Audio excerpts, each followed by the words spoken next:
Hello, this is Heather Hoffman, and I'm here to share my first card using the brand new November 2020 Kit of the Month. I wanted to use this fun little house. At first I was going to make a snowy, wintry scene, but I was kind of looking at the leaves and vines growing on it, and it looked a little bit more like a warmer place. So I thought, you know what, I'll make a sparkly, more of a desert sunset instead of a wintry, snowy background. So I pulled out some Strathmore watercolor paper, and then I'm using a wide watercolor brush and my Daniel Smith watercolors. You can use any watercolors. In fact, Distress inks would work really well for this too. Those bright, vibrant colors I could see being just about perfect for this technique. And I'm just starting from a deeper red to a softer red to kind of a red orange to more of a bright orange, and then ending on a yellow note, just kind of making, to me it looks like kind of a sunset, a desert sunset. And I'm just kind of blending the colors up until I'm happy with how it went. The house is going to go over the bottom of it, so I didn't have to go down to the very, very tip bottom. So I wanted to make sure all the colors kind of showed above that. And there you can see, so I'm going to set that aside to dry. And while that dries, I'm grabbing this house image that I already have pre-stamped, and I want to have a straight line on each side. So I'm just really carefully with my paper trimmer, kind of partly trimming in towards where I want the ground edge to be on that. Then I can finish that line off the last little bit. I didn't want to get too close to my stamped image. And then I'm just going to carefully fussy cut around the image, not on the line, just slightly outside. So there's a very small border, but I don't want it to be too terribly obvious or apparent. So I can just kind of cut in the final edge there and make sure my line is straight. And there you go. And by starting with the paper trimmer, I'm also guaranteed that it's going to be perfectly symmetrical on both sides with that straight line.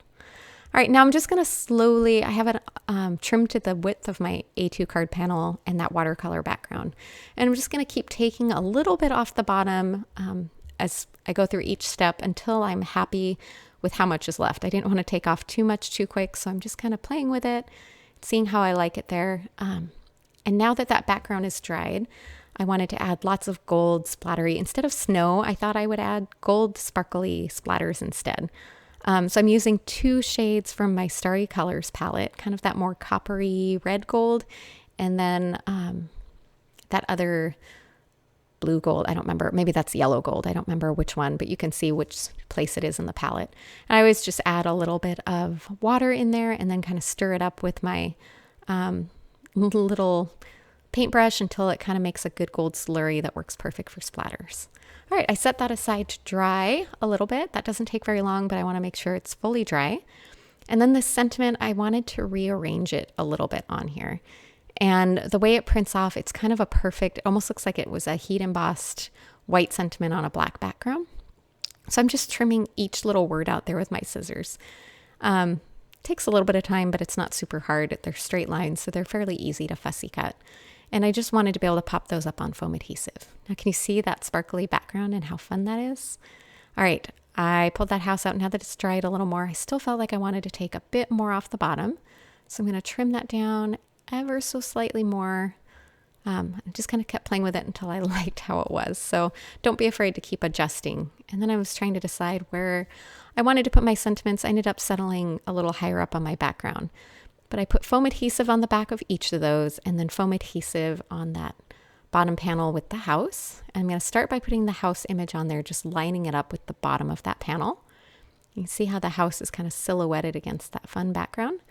And then I rearranged those sentiments a little, kind of planned how I wanted to put them on there, and then just peeled off each little bit of the foam adhesive so that I could stick them right in place. Kind of fun, wonky angles all the way up. It was kind of a good way to get them on there in kind of an interesting way.